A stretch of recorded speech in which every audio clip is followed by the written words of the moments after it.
Hola, muy buenas noches. Me da mucho gusto darle la bienvenida a la tercera emisión de Imagen Noticias Guadalajara. Soy Ricardo Camarena. Muchas gracias por acompañarnos.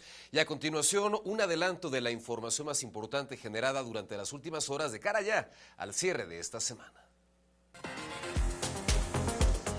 Concluye sin resultados nuevo operativo en Pueblo Quieto que tenía como objetivo la búsqueda de desaparecidos. Aseguran 12 tomas clandestinas de combustible en Jalisco. Los hallazgos se registraron en Zapotlanejo, Tototlán y Zapopan. Crece el número de escuelas afectadas por el brote de sarampión en Jalisco. Ya suman 15, confirma la Secretaría de Educación.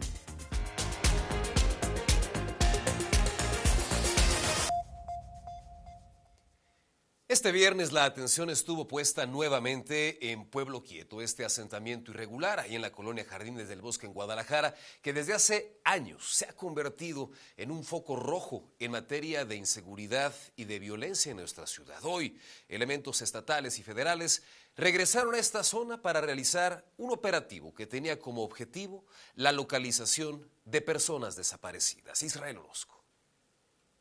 De búsqueda.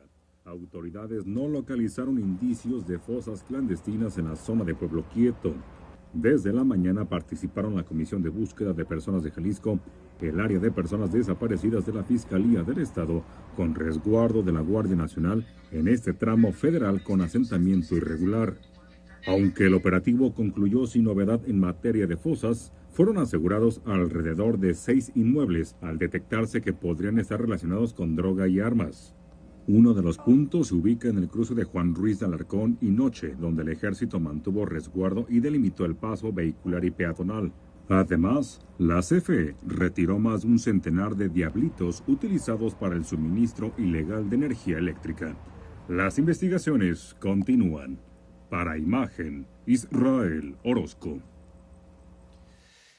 El desarrollo de este operativo, como el realizado a principios de semana, se da en un contexto muy específico. La pretensión de desmantelar este asentamiento que históricamente ha sido un territorio sin ley, un territorio que por la inacción de las autoridades se ha convertido en refugio de maleantes y en escenario de crímenes. Hoy, bajo la lupa, so pretexto del proyecto del tren de pasajeros México-Guadalajara, está prácticamente pendiendo de un hilo este asentamiento que en algún momento era simplemente un sitio de paso para migrantes.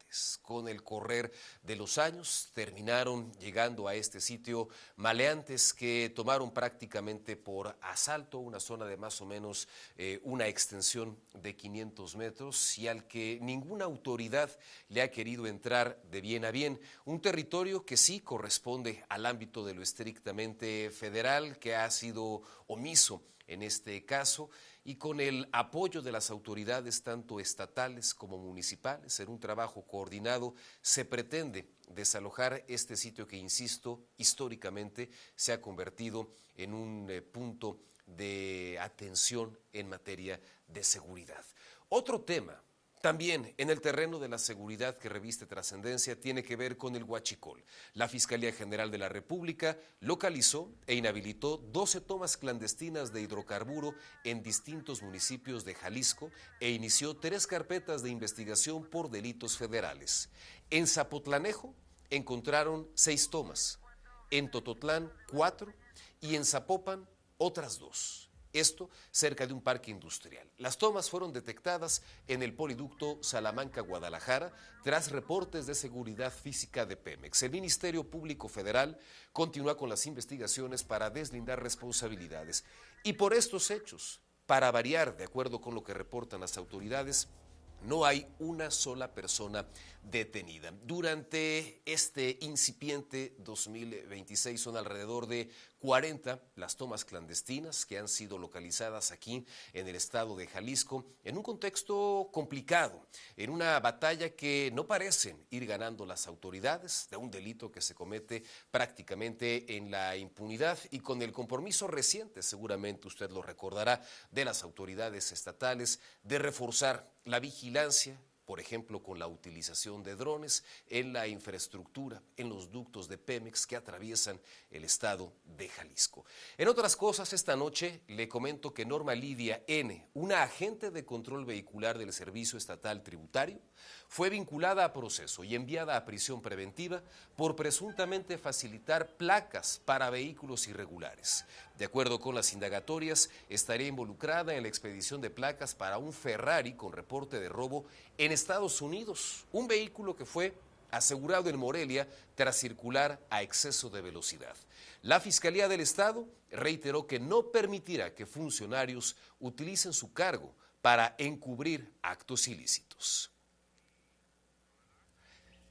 Y hablando de vinculaciones, fue vinculado a proceso un ex policía de la comisaría de Guadalajara por el delito de violación en agravio de un menor de edad, de un joven de 17 años. Los hechos ocurrieron en Lomas del Sur, en Tlajomulco, cuando el acusado todavía formaba parte de la corporación. La víctima acusó al elemento tapatío de haberle dado una bebida, luego perdió el conocimiento y al despertar se percató de la agresión.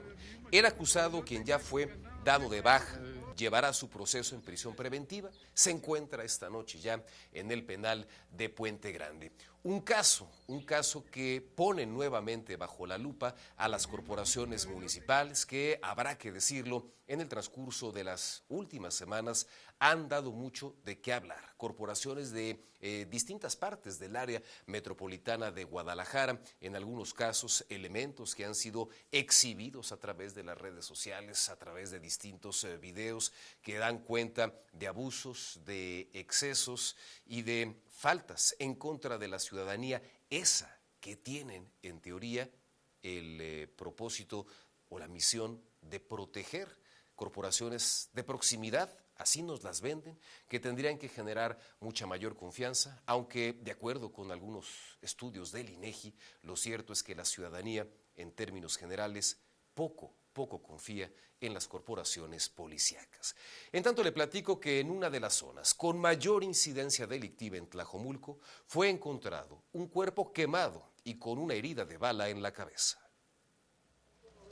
En un camino oscuro localizado en Lomas del Mirador de Tlajomulco, policías municipales encontraron un cadáver quemado y con el tiro de gracia. El cadáver no fue identificado. En el lugar se espera que en las instalaciones del Instituto Jalisciense de Ciencias Forenses se pueda dar con su identidad. A las 10 de la noche del jueves, por medio de una llamada telefónica, la Cruz Verde Municipal recibió información de una persona inconsciente entre montículos de basura y hierba seca en las calles Marrojo y Popocatépetl. Sin embargo, los socorristas se percataron de que el cuerpo del sujeto, de aparentes 40 años de edad, presentaba múltiples quemaduras. Solo pudieron confirmar su fallecimiento. En el sitio, las autoridades no localizaron a nadie que pudiera brindar mayor información sobre el macabro hallazgo. En la cámara, Roberto Vázquez. Para Imagen, Humberto González. Y vamos ahora a la colonia Artesanos, escenario de una intensa movilización policíaca. Vea por qué. Le comento respecto a este tema, que es un tema que tiene que ver con presuntos robacoches que terminaron, insisto, detenidos tras chocar en la colonia Artesanos en Tlaquepaque. Mientras tanto, en Santa Cecilia, una persona perdió la vida en un accidente vial en el periférico debido a la falta de iluminación en la zona, una omisión de las autoridades. Una mujer en situación de calle perdió la vida de manera trágica tras ser atropellada durante la madrugada en un oscuro tramo de anillo periférico a la altura de la colonia Santa Cecilia. El lamentable hecho ocurrió en una curva ciega ubicada antes de llegar a Avenida Juan Pablo II. Este tramo en específico de periférico se caracteriza por ser bastante oscuro, y es que a pesar de haber luminarias funcionales, la frondosidad de los árboles no permite una correcta iluminación. La víctima, de aproximadamente 25 años de edad, presuntamente fue atropellada en un primer momento por un vehículo que se dio a la fuga. Posteriormente, otros automovilistas pasaron por encima del cuerpo. Elementos de la policía vial acudieron como primeros respondientes, resguardaron el área y realizaron labores de abanderamiento para advertir a los conductores. En el sitio no se localizaron cámaras de vigilancia que permitieran identificar al causante, y aunque fueron encontradas algunas autopartes, no parecían ser suficientes para dar con el responsable. La mujer no fue identificada en el lugar de los hechos, por lo que el cuerpo fue trasladado al Instituto Jalisciense de Ciencias Forenses, donde permanecerá en espera de ser reconocida y reclamada por algún familiar. Será la Fiscalía del Estado quien continúe con las indagatorias para esclarecer cómo ocurrieron los hechos y encontrar al conductor involucrado. Informó para Imagen Alberto Mariscal. Un punto en el que evidentemente algo tienen que ser las autoridades, tienen que implementar algún tipo de estrategia para reforzar el tema de la iluminación y reducir el riesgo de percances como este que le presentamos justamente esta noche. Y hablando de accidentes que ocurren en las calles de nuestra ciudad, mientras un motociclista de 25 años resultó lesionado tras un accidente con un vehículo particular ocurrido sobre la calle Manuel López Velarde al cruce con Medrano. Tras este impacto por pasarse el alto, uno de los dos involucrados provocó que este joven y la motocicleta salieran proyectados varios metros. Presentó este motociclista fracturas en las piernas. Los paramédicos de la Cruz Verde Ruiz Sánchez acudieron al sitio, le brindaron atención prehospitalaria y lo trasladaron a un puesto de socorros para descartar lesiones de más gravedad. La conductora del automóvil permaneció en el lugar, mientras que las autoridades viales realizaron las diligencias correspondientes para el deslinde de responsabilidades. Un choque entre una ambulancia y un tráiler se registró sobre la autopista Zapotlanejo, justo a la altura de la nueva central camionera. La ambulancia trasladaba a un paciente para realizarle estudios médicos cuando ocurrió este percance. A pesar de lo aparatoso del choque, no se reportaron personas lesionadas. Un accidente que generó una intensa carga vehicular en el ingreso a Guadalajara, provocando retrasos para los automovilistas que circulaban por esta zona. Y hablando de percances viales, hablando de caos vehicular, bueno, entre choques y embotellamientos, este viernes resultó por demás evidente la salida masiva, el éxodo de vacacionistas que buscan aprovechar este puente de lunes 2 de febrero. Saturadas las salidas carreteras de Guadalajara. Y además también algunos accidentes. El más relevante se registró en Acatlán de Juárez, sobre la autopista Colima-Guadalajara, a la altura del kilómetro 7, en donde un choque múltiple involucró a 5 vehículos particulares y a un camión de carga. Afortunadamente no se reportan personas lesionadas y también se daba cuenta de una muy intensa carga vehicular en las salidas, por ejemplo, de Morelia para Colima, para la gente que va a Manzanillo, a Tapalpa, a Mazamitla, en fin, pero también la salida a Nogales, pensando particularmente en aquellas personas que van hacia Tequila y sobre todo a Puerto Vallarta. Es una jornada complicada, por lo menos hasta hace algunas horas, en materia de movilidad en los accesos carreteros y las salidas carreteras del área metropolitana de Guadalajara, insisto, conformado por miles y miles de personas que van a aprovechar este fin de semana largo acudiendo a algún destino turístico. Hay una saturación también en las centrales camioneras y, por supuesto, el llamado a usted que saldrá de vacaciones a extremar precauciones, a conducir con mucha prudencia, respetando particularmente los límites de velocidad y echándole un vistazo a las condiciones mecánicas de su vehículo. Procure además no conducir cansado y mucho menos bajo los influjos de alguna sustancia o del alcohol. Vamos a otro tema, al sarampión. En Jalisco, esto mantiene una tendencia al alza y cada día son más las escuelas que están registrando brotes de esta enfermedad. En tan solo unos días, el número de planteles afectados prácticamente se ha duplicado. De ese tamaño es el problema y así lo reconoce la Secretaría de Educación Jalisco. Empezamos la primera semana detectando tres escuelas, 3 grupos, no se suspendió a la escuela, solo 3 grupos. El 27 de enero subimos a 10 afectaciones. Hoy estamos cerrando en 15 afectaciones que han afectado a 9 municipios. Estamos hablando de escuelas de todos los niveles. Tenemos escuelas preescolares, ahí tenemos 2. En escuelas primarias tenemos 9 y tenemos 2 en secundaria. El funcionario estatal detalló que cuando se detecta la enfermedad en un estudiante se suspenden clases en ese grupo y cuando se presentan 2 o más contagios, la Secretaría de Salud determina si se suspenden las clases en todo el turno o incluso en el plantel completo. Eso último ha ocurrido solo en el 20% de los casos, de acuerdo con el protocolo establecido para este tema. Jalisco está prácticamente cerrando el mes de enero con 829 contagios. Así, nuestro estado concentra ya el 56% de todos los casos de sarampión que se registran este año aquí en el país. Y el llamado de las autoridades, insisto, es a vacunarnos, sobre todo a generar mayor conciencia respecto a este tema, porque de acuerdo con lo que reporta la propia Secretaría de Salud, durante, digamos, el ejercicio en calle de las brigadas de vacunación, prácticamente el 50% de las personas a las que les están ofreciendo las dosis dicen que no las necesitan, que ya tienen su esquema de vacunación completo. Pero cuando el personal de la Secretaría de Salud les pide que demuestren que sí, que tienen la cartilla completa, que ya no necesitan la dosis, la inmensa mayoría se rehúsa. Quiere decir que es un asunto más de voluntad que de tener completo como tal el esquema de vacunación y por ello pues es importante insistir en que hay dosis disponibles y que la vacuna es la única alternativa para revertir esta tendencia al alza y controlar este brote de sarampión que hoy mantiene a Jalisco en el epicentro de este problema de salud a nivel nacional. En otras cosas, concebido como un proyecto para sustituir a la polémica Ruta 380, hace 4 años fue puesto en marcha Mi Macro Periférico, una ruta de transporte que en el último año ha movilizado a más de 110 millones de personas. Un proyecto que, como otros tantos, por supuesto, tiene claroscuros. Cumple 4 años Mi Macro Periférico. Inició operaciones el 30 de enero de 2022.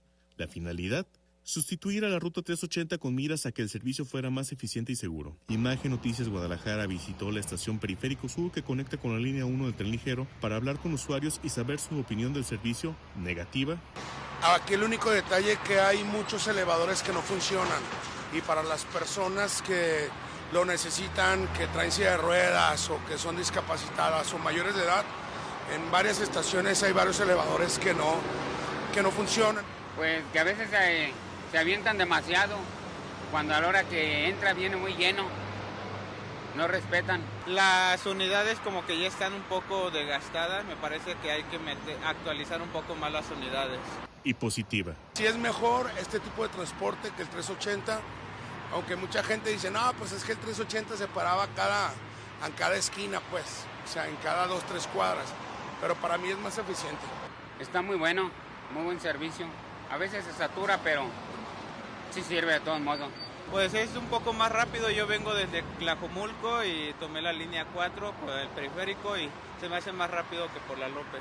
Actualmente Mi Macro Periférico cuenta con 46 estaciones distribuidas en casi 50 kilómetros. Sin embargo, es posible ver que los usuarios dejan su basura en distintos puntos y hay muchas partes con grafiti. Para Imagen, Carlos Carrizales. Vámonos a otros temas. Mire, este viernes finalmente fueron dados a conocer los tan anunciados ajustes en el equipo de trabajo del gobernador de Jalisco, Pablo Lemus. 10 cambios, aunque la mera verdad, solo uno en una dependencia de primer nivel, y me refiero a la Secretaría de Innovación, Ciencia y Tecnología, que a partir del 1 de febrero será encabezada por Fanny Valdivia en sustitución de Horacio Fernández. Por cierto, Antonio Martín del Campo fue ratificado al frente de la Agencia de Infraestructura para la Movilidad del Área Metropolitana de Guadalajara, a quien el gobernador, seguramente usted recordará, contemplaba remover por haber cambiado, sin preguntarle, los límites de velocidad. Y en pantalla, precisamente, le compartimos los nombres de los titulares de muchas, insisto, dependencias, direcciones o institutos que pues finalmente tendrán nuevos titulares, según lo anunciado por el gobierno estatal este viernes a través de un boletín.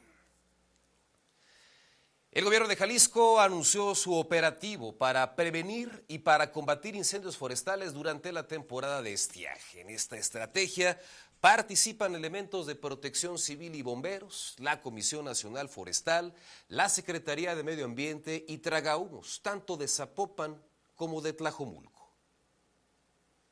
En promedio, llegamos a alcanzar una capacidad operativa de entre 1.800 y 2.000 combatientes forestales de los 3 niveles de gobierno y de la iniciativa privada y organizaciones en la temporada más crítica del Estado. Entonces, más o menos esa va a ser nuestra capacidad operativa a partir del mes de marzo. El director de Protección Civil añadió que las brigadas ya están listas en las zonas consideradas de alto riesgo para actuar de forma inmediata ante cualquier contingencia que en esta temporada crítica por la sequía pudiera llegar a generarse. De hecho, ya se han realizado algunas quemas preventivas que seguramente usted habrá podido percibir, por ejemplo, por la zona del Estadio de las Chivas. Y vámonos a más información ya de cara a este fin de semana. La Plaza de Toros tendrá un espectáculo al que pues le invitamos, por supuesto, esta noche. Regresa el hijo de la leyenda al Nuevo Progreso. El rejoneador español Guillermo Hermoso de Mendoza estará en la Plaza de Toros el 1 de febrero a las 4:30 de la tarde, en donde saldrá a demostrar que él mismo construye su nombre. Pues siempre, desde que empecé, para bien o para mal, dentro del rol he intentado plasmar mi forma de ser, mi personalidad y bueno, poco a poco creo que lo voy logrando.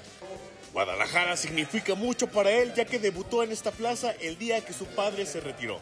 El poder estar de nuevo anunciado en esta plaza pues es una responsabilidad muy grande por lo que conlleva la Nuevo Progreso, pero a la vez una ilusión por lo que viví el año pasado, por lo que he vivido muchas tardes aquí acompañando a mi padre y en la cual pues ojalá pueda vivir muchas tardes aquí en vuestra plaza.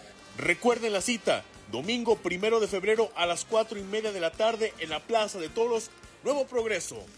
En cámara, Jesús Recio, para imagen, Carlos Carrizales. Nos vamos, muchas gracias por habernos acompañado. Antes de despedirnos, invitarle, insistirle, por supuesto, a extremar precauciones si es que va a salir de la ciudad durante este fin de semana largo. Si se queda aquí en la capital jalisciense, pues disfrute, salga, conviva con la familia, con los amigos, en fin, pásela bien. Y aquí nos vemos el próximo lunes. Gracias, que descanse.